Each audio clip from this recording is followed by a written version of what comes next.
Salut, c'est Thierry du podcast Au fait c'est quoi? Alors cet épisode est enregistré le dimanche 10 novembre et en fait aujourd'hui se passe un événement particulier puisque c'est le démarrage du Vendée Globe. Alors le Vendée Globe, je vois à peu près ce que c'est avec les bateaux. En plus, je trouve que cette année on en a particulièrement beaucoup parlé, mais je dois avouer, je connais pas vraiment et du coup j'ai laissé Sylvain se renseigner puisqu'en plus il va pouvoir nous en parler plus en détail. Il était sur place il y a de cela quelques jours. Donc du coup, Sylvain, au fait, c'est quoi le Vendée Globe?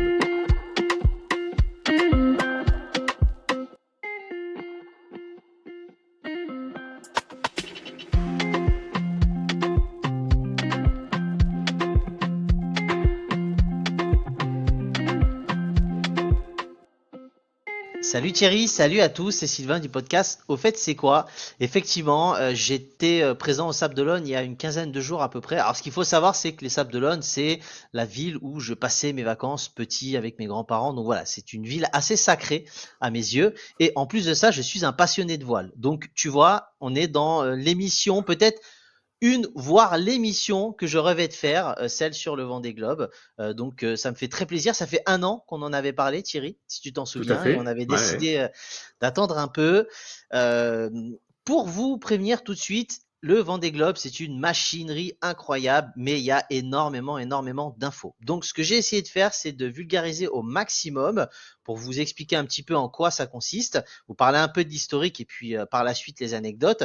Mais je vous invite, vous, après, à aller voir sur Internet si j'ai réussi à vous faire vivre ça avec passion pour que vous puissiez avoir des éléments complémentaires. Thierry, petite question. Est-ce que tu sais, toi, quand est-ce qu'a eu lieu le premier Vendée Globe? Alors, je l'ai vu en regardant le conducteur. Maintenant, à titre personnel, avant ça, non, j'aurais pas du tout eu d'idée de la date. Comme ça, j'aurais tendance à dire les années 70 ou quelque chose du style, mais sans conviction. Alors déjà, pour résumer, le Vendée Globe, c'est quoi? C'est une course à la voile autour du monde, en solitaire, sans escale ni assistance, et qui va opposer des voiliers monocoques de type 60 pieds IMOCA à d'autres types de voiliers. Il y a plusieurs catégories, hein. Ça, je rentrerai pas trop dans le détail parce que ça pourrait être technique, mais il y a différents types de bateaux et différents classements. Donc, le Vendée Globe, le tout premier, a eu lieu en 1989 et il s'est inspiré en gros du Golden Globe Challenge qui avait eu lieu en 1968, qui était la première course autour du monde en solitaire, sans escale et également sans assistance. Et à ce moment-là, Philippe Gentot, un marin de l'époque, s'est dit, est-ce qu'on pourrait pas nous créer quelque chose et une course, peut-être la plus grande course du monde qui pourrait avoir lieu à ce moment-là. Et il a créé effectivement, alors avec d'autres personnes, hein, le Vendée Globe. D'accord. Et donc le Golden Globe Challenge, ça existe toujours ou pas? Alors le Golden Globe Challenge, écoute, tu me poses une... je crois que non. Non, je crois que non. Je regarderai, mais je crois qu'effectivement, ça n'existe plus et qu'il reste que le Vendée Globe. On va vérifier. En tout D'accord. cas, tout commence, c'est une boucle, hein.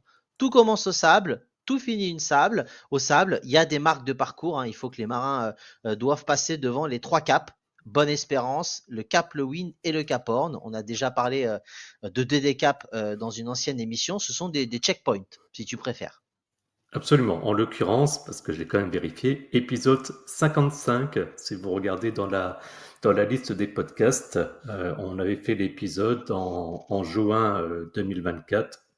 Donc voilà, vous pouvez reprendre cet épisode si vous voulez en savoir un petit peu plus. Exactement.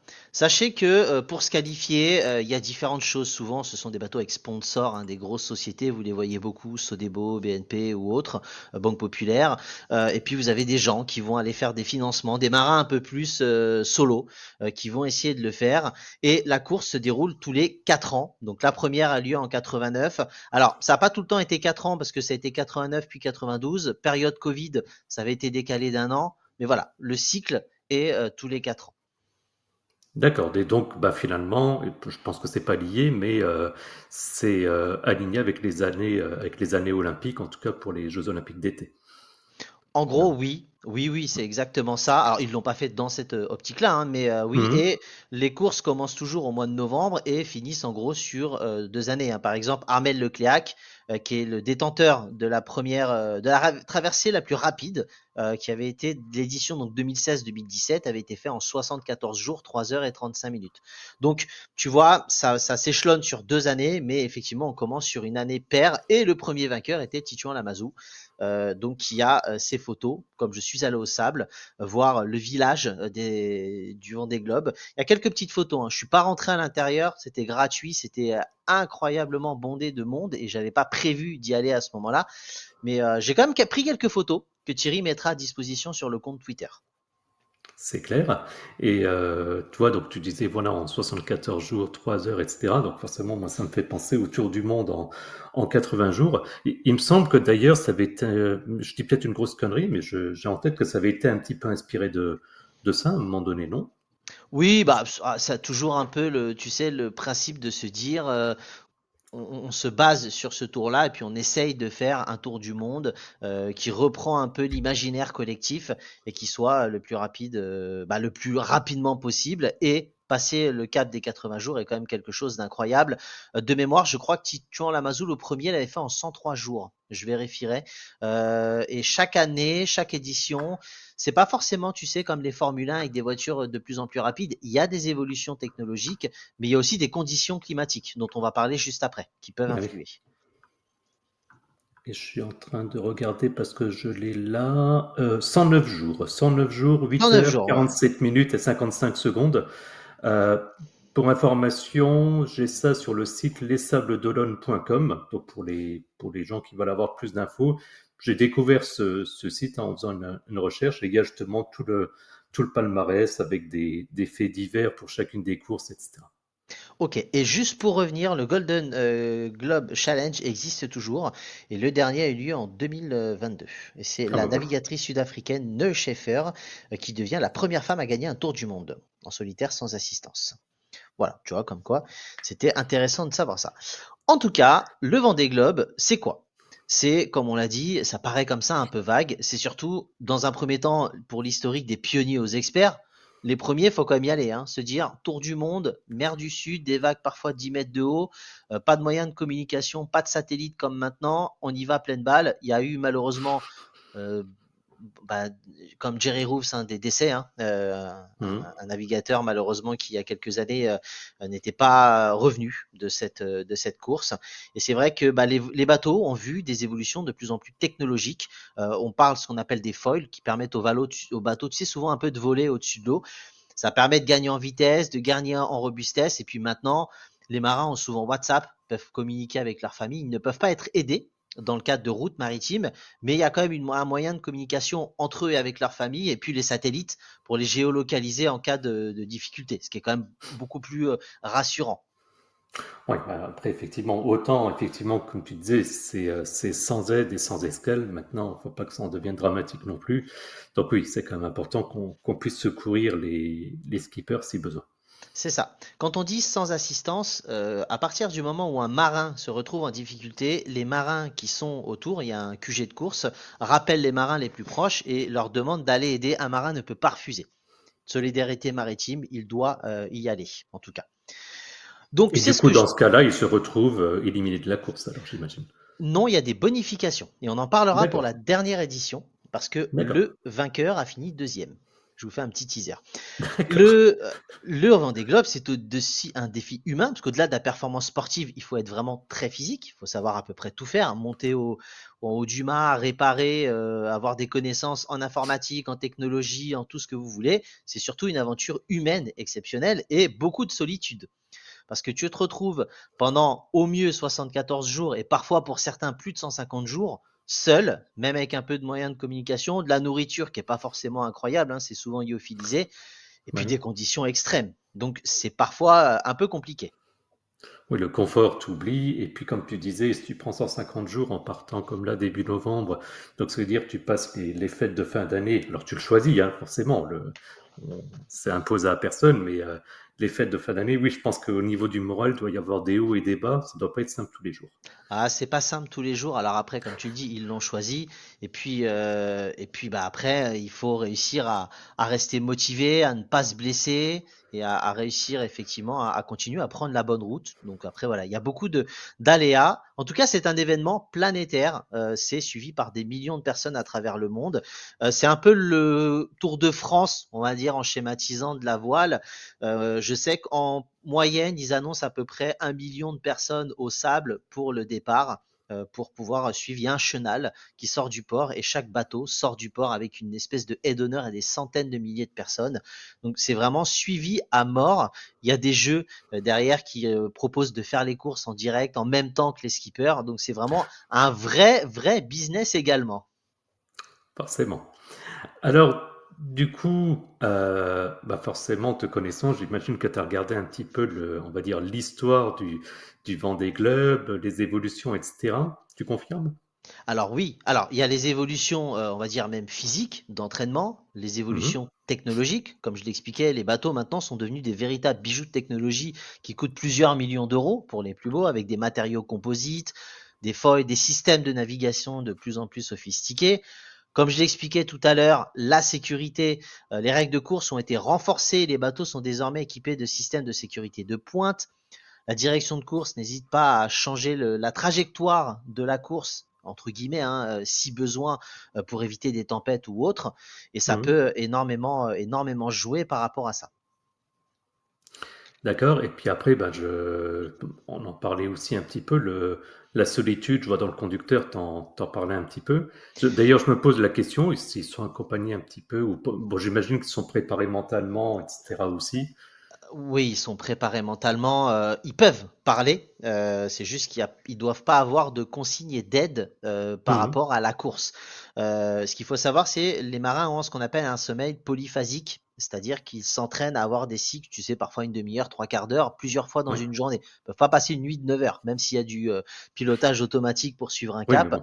Donc il y a un entraînement avant pendant des années, c'est-à-dire physique, mental, et également dans la gestion du sommeil. Puis les éléments naturels, eux, on le sait, sont imprévisibles. Ça peut se montrer très violent. Et donc, il faut pouvoir affronter des tempêtes, des vagues gigantesques, des courants marins puissants. Et ça peut générer des pannes. Et malheureusement, parfois, bah, une panne peut mettre fin à la course. Et certains skippers arrivent à réparer leur bateau en mer, mais parfois, malheureusement, non. Et il y a parfois des éditions où il y a moins de la moitié des bateaux qui finissent le Vendée Globe. Oui, ça doit vraiment pas être évident. Je me dis d'ailleurs, les skippers, j'imagine qu'ils font pas que le Vendée Globe. Au fur et à mesure de l'année, ils doivent faire aussi d'autres compétitions, j'imagine. Oui, alors il y a des courses de qualification. Il y a, je D'accord. crois que les sables arctiques, les sables, donc il y a différentes courses qui peuvent les qualifier. Après, il y a des gros sponsors, il y a des courses tout au long de l'année. Donc effectivement, ce sont des marins aguerris qui sont là. C'est pas juste j'ai de l'argent et je peux le faire. Il y a quand même des prérequis pour pouvoir le faire. Et cette année, il y a même deux bateaux qui avaient réussi les prérequis qui n'ont pas pu y participer parce que la direction de course ne voulait pas qu'il y ait trop de skippers. Ils voulaient gérer justement en termes de sécurité. Dommage pour eux malheureusement, et peut-être une prochaine fois. Et il y a de plus D'accord. en plus de femmes. Hélène MacArthur, la célèbre marin anglais, marin anglaise, avait fait deuxième. D'accord. Alors effectivement, MacArthur, pardon, ça me parle. Après, j'ai des noms qui me viennent, mais à nouveau, je suis pas du tout spécialisé là-dedans. J'ai en tête Tabarly, par exemple. Mais je sais pas si c'est lié. Non, Tabarly, c'était pas les courses type Vendée Globe. Après, D'accord, tu ok. peux avoir Armel Lecréac, Titan Lamazou, Charlie Dalin, Jean Le Cam. On reparlera un petit peu derrière Ouais. de célèbres marins. Et le Vendée Globe, elle l'avait fait en 2000-2001, Hélène MacArthur, et elle avait fini deuxième lors de cette édition-là. D'accord, ok. Euh, du coup, on enchaîne un petit peu sur les anecdotes ou tu voulais parler d'autres sujets auparavant? Alors, avant les anecdotes, je voulais résumer un peu le Vendée Globe par une statistique, c'est l'heure de départ. Tu m'avais envoyé aussi un article. L'heure de départ exacte du Vendée Globe est fixée à 13h02. Est-ce que tu sais pourquoi, Thierry? Alors, je t'ai envoyé l'article, mais je ne l'ai pas lu volontairement. Donc, je ne sais même pas si c'est spécialement pour cette année ou si c'est toujours 13h02. Je me suis dit, justement, dans le cadre des anecdotes, quand j'ai vu cette info, je me suis dit, ça peut faire une belle anecdote. Donc non, je vais apprendre comme j'imagine la majorité de nos auditeurs. Je t'écoute. Alors, en gros, l'heure exacte du Vendée Globe, alors ça peut évoluer, hein, mais on va dire que là, c'est fixé à 13h02. C'est généralement le résultat d'une combinaison de facteurs précis. Alors, ça peut varier d'une édition à une autre parce que c'est lié à de la météo principalement. Donc, les D'accord? organisateurs, ils cherchent à trouver une fenêtre météo favorable pour le départ. Cette fenêtre, elle prend C'est en mieux. compte plusieurs paramètres, la force, la direction du vent, la hauteur des vagues, la pression atmosphérique. Et l'objectif, c'est d'offrir aux skippers des conditions de départ les plus sûres et les plus propices à une course rapide. Donc, D'accord? les marées jouent également un rôle important, notamment dans la navigation à proximité des côtes. Sur les côtes vendéennes, la mer basse peut être très bas, donc ça peut jouer également par rapport aux récifs et tout ça. Et donc, le départ est souvent calé sur une marée montante ou descendante et qui va faciliter la sortie du port. D'accord? Et donc, il y a une contrainte logistique parce que l'organisation d'un événement d'une telle ampleur, bah, ça nécessite, comme tu dois t'en douter, une coordination pardon, minutieuse. Et l'heure de départ, elle doit tenir compte de ces nombreux facteurs aussi logistiques, bah, la disponibilité des équipes techniques, les opérations de sécurité, les contraintes liées aux médias. Il y a du business dans tout ça. Si tu fais Bien ça à sûr. 3 heures du mat, c'est peut-être moins facile de voir les bateaux sortir du port en pleine nuit et puis c'est plus difficile, tu vois, de retransmettre ça en direct, par exemple. Et je me pose enfin, je vais dire une question bête, peut-être pas tant que ça. Pourquoi est-ce que ça se fait pourquoi est-ce que ça démarre en novembre? Déjà, est-ce que ça a toujours démarré en novembre ou est-ce que c'est C'est, variable c'est- d'une édition à l'autre? non, non, non, c'est toujours en fin d'année. Alors, c'est pareil, c'est la résultante de différentes. Nous, ici, on est en novembre, on est en hiver, ils vont traverser le monde. Mhm, Donc, le forcément. but, c'est que c'est calculé pour que, au moment où le marin fait le tour du monde, se retrouve avec les meilleures conditions possibles. Et la D'accord, ok. meilleure condition possible, c'est pour éviter certaines merdissures difficiles, éviter voilà des conditions parfois extrêmes, c'est de partir sur ça. Parce que le marin peut partir en hiver, se retrouver en été à un moment.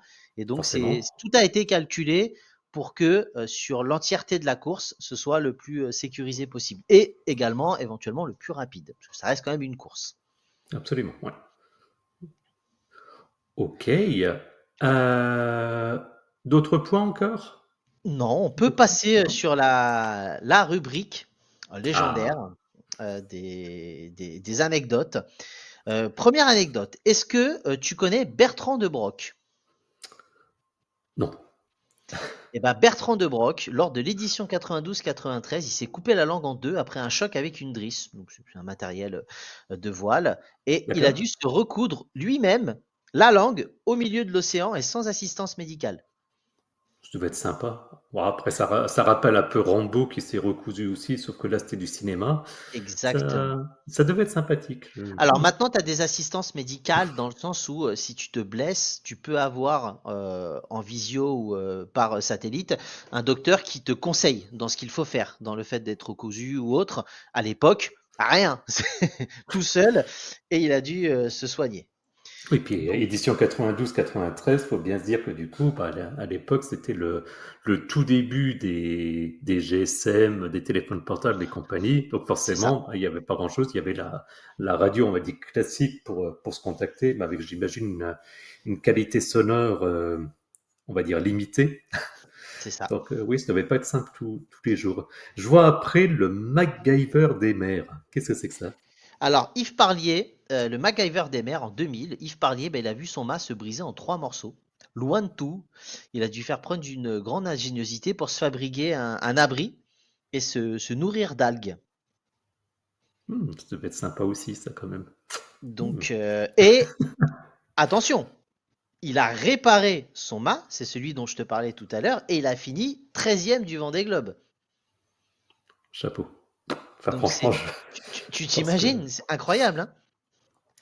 ouais, parce qu'en plus brisé en trois, et puis comme on disait, c'est pas une petite barque, c'est pas, voilà, c'est un truc qui est immense. Je me demande comment ça a été fait. Il doit certainement y avoir des reportages sur YouTube, bien comme ça doit être impressionnant. Exactement, ouais, c'est une histoire un peu légendaire. Plus récemment, Jean Le Cam, le marin à la coupe très chevelue, le sauveteur, lors de l'émission 2020, Jean Le Cam a sauvé Kevin Escoffier. Alors Kevin Escoffier, qu'est-ce qui s'est passé? En gros, vague très très haute, le bateau tombé à plat, il s'est brisé. Donc le bateau a coulé très rapidement, il a réussi à se mettre dans le canot de sauvetage et plusieurs marins ont été déroutés. Et c'est Jean Le Cam qui est arrivé le premier, qui a mis plusieurs heures avant de pouvoir le récupérer et qui a effectivement pu sauver Kevin Escoffier. Qu'est-ce qui s'est passé? Ils sont allés après dans des mers plus sécurisées. La marine française a récupéré Kevin Escoffier et Jean Le Cam a pu repartir. C'est ce que je t'expliquais tout à l'heure, comment ça se passe quand tu as un accidenté comme ça. Le marin se déroute, ne sort pas de la course. Par contre, il aura des bonifications. D'accord. Donc, par exemple, Yannick Bestaven, qui avait fini le dernier Vendée Globe, le dernier vainqueur du Vendée Globe, n'était pas arrivé premier. Je crois qu'il est arrivé troisième de mémoire. C'était Charlie Dalin qui avait gagné. Mais avec le jeu des bonifications, parce qu'il avait été dérouté même s'il ne l'avait pas sauvé, la course lui a enlevé des heures de navigation. Et grâce Mhm. à ces bonifications-là, il a gagné la course. D'accord. Après, je vois une histoire, le pingouin Ushu, je sais pas comment est-ce qu'on dit. On va dire Qu'est-ce que c'est que Oshu, ça? pareil, Jean Le Cam, notre star, lors de l'émission 2008, il avait emmené avec lui un pingouin en peluche nommé Ushu. Malheureusement, il Oh, a dû le laisser au Cap Horn après un chavirage. Et 4 ans plus tard, il a pu lui rendre visite au musée des Sables d'Olonne. c'est mignon.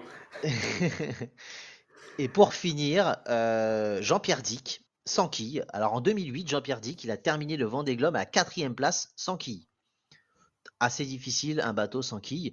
Une performance incroyable, bah, ça témoigne de sa détermination, de son savoir-faire et de sa dextérité, puis surtout de garder son calme et de se dire j'irai au bout de l'épreuve. Sans qui, ça veut dire quoi? Moi, personnellement, ça me parle pas.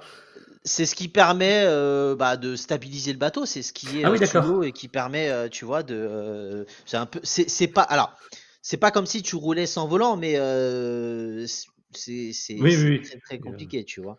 D'accord, ok. Oui, donc c'est pas un petit truc qu'il avait plus. C'est d'accord. Ah, c'est la plus grosse partie du bateau et qui permet, bah, en gros, c'est la pièce de charpente à partir de laquelle la coque est construite, si tu veux. Donc D'accord. c'est vraiment ce qui est sous l'eau. Donc ça a énorme, ça, voilà, sans ça, c'est très difficile. On se demande même comment il a réussi à finir, mais bravo à lui. C'est un peu comme si on dirait tu roules avec ta voiture, il n'y a plus de bas de caisse, quoi. C'est C'est un peu le concept, exactement. Il y a juste des roues posées au sol, voilà. attachées avec des réselants et j'avance, tu vois. Et pour schématiser, c'est à peu près ça, ouais. D'accord, ok. D'autres choses, Sylvain? Écoute, on pourrait durer encore des heures. Je pense que je vais m'arrêter là pour éviter de bombarder tout le monde d'informations. Est-ce que tu as des questions, toi, Thierry? Ah, bah pareil, bon, je pourrais en avoir plein et voilà, sinon on va faire un épisode de plusieurs heures, c'est pas forcément l'objectif. En tout cas, voilà, début de la course, donc là, je regarde, au moment où on enregistre maintenant, il est exactement midi 5, donc dans un tout petit peu moins d'une heure, au moment de la publication de l'épisode, donc du coup, on sera déjà au troisième jour de navigation. Et puis, ouais, j'espère que nos auditeurs, ils auront apprécié. Et puis, ben, écoutez-nous juste après le générique pour savoir comment à ce moment-là nous retrouver. Merci à tous.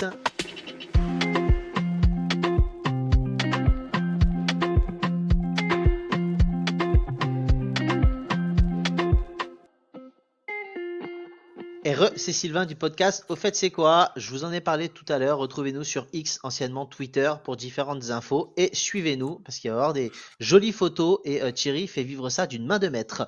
À toi Thierry.